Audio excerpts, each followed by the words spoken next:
Ashoka bio classes में आपका स्वागत है। आज हम बात करेंगे मानव हृदय के संरचना के बारे में। तो जो मानव हृदय जो होता है, इसकी उत्पत्ति जो होती है, उत्पत्ति इसका भ्रूणी विकास के दौरान हम लोगों का जो माँ के गर्भ में होते हैं तो 3 परत बनता है, बाह्य जन स्तर, मध्य जन स्तर और अंतः स्तर। तो जो मध्य जन स्तर होता है, मध्य जन स्तर से हृदय की उत्पत्ति होती है। हृदय जो होता है हमारा दोनों फेफड़ों के बीच में वक्ष गुहा होता है, उसी वक्ष गुहा में थोड़ा बाईं ओर स्थित होता है। हृदय की बात करें तो ये बाहर से दिखने में बंद मुट्ठी के आकार का होता है और ये दोहरी झिल्ली से घिरा होता है। इस दोहरी झिल्ली को बोलते हैं हृदय आवरण, और इस हृदय और आवरण के बीच में तरल पदार्थ भरा होता है, इसको बोलते हैं हृदयावरणीय द्रव। ये हृदयावरणीय द्रव करता क्या है कि जब चोट वोट लगती है किसी तरह से तो हृदय को थोड़ी सुरक्षा देता है, यानी कि हृदय को चोट कम पहुंचने के लिए सहयोग करता है। बात करते हैं हृदय जो होता है, हृदय में आंतरिक भाग देखा जाए तो इसमें 4 कक्ष होते हैं। ऊपर के 2 कक्ष को अलिंद बोलते हैं और नीचे के 2 कक्ष को निलय बोला जाता है।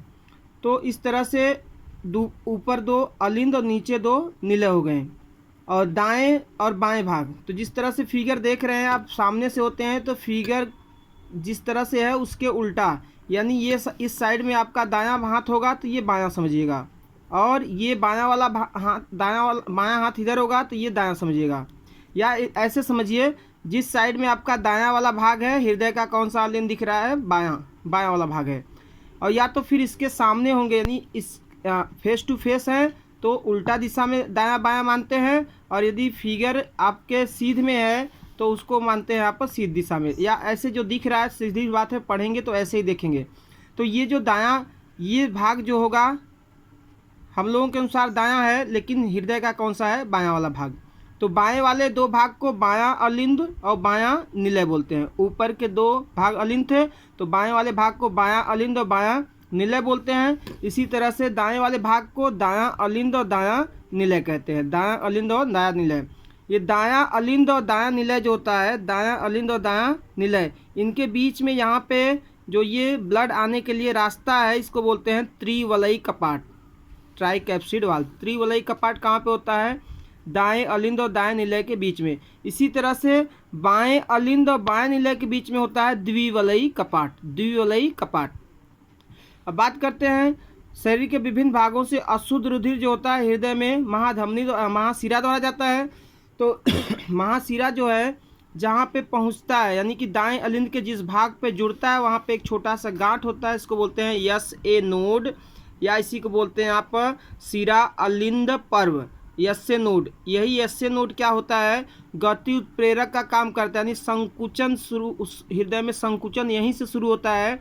इसीलिए SA नोड को पेस मेकर के नाम से भी जानते हैं। पेस मेकर माने गति प्रेरक। तो गति प्रेरक कहाँ है, दाएं अलिंद के जिस भाग पर महाशिरा जुड़ता है उसी भाग पर क्या है, गांठ है, उसी को बोलते हैं SA नोड या पेस मेकर।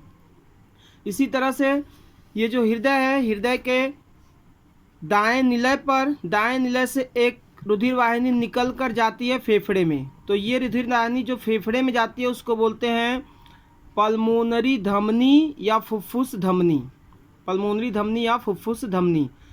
और जबकि फेफड़े से एक रुधिर वाहिनी कहाँ आती है, सीधे बाएं अलिंद में, बाएं अलिंद में आती है। कहाँ से, फेफड़े से। तो उस नलिका को बोलते हैं फुफ्फुस सिरा या पल्मोनरी सिराएं। ये कहाँ से आ रही है, फेफड़े से। तो फेफड़े से आती है तो शुद्ध रुधिर लाती है।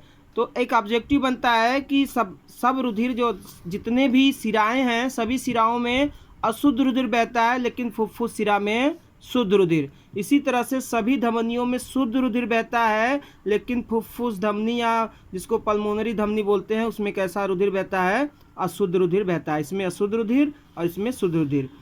अब इसके बाद में बात करें तो जो हृदय होता है, हृदय में हम लोगों के पेस मेकर यानी जो गति उत्प्रेरक था, गति उत्प्रेरक लगभग 70 से 75 बार 1 मिनट में धड़कता है।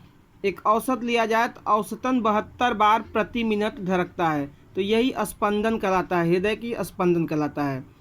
तो इस तरह से हृदय जो होता है, और हृदय से शुद्ध रुधिर जो होता है आता है दाएं अलिंद से दाएं निलय, और दाएं निलय से पश्च महाधमनी द्वारा पूरे शरीर में दौड़ता है।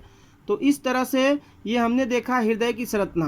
हृदय की संरचना ये कक्षा 10 और 11 के लिए इम्पॉर्टेंट है। इसके बाद में हम अगले वीडियो में देखेंगे हृदय की क्रियाविधि, यानी हृदय में रुधिर कैसे परिसंचरित होता है। तो वीडियो को ज़्यादा से ज़्यादा लाइक करिए, शेयर करिए, सब्सक्राइब करिए, और वीडियो जो आपको चाहिए उसके लिए कमेंट भी कर सकते हैं। देखने के लिए धन्यवाद।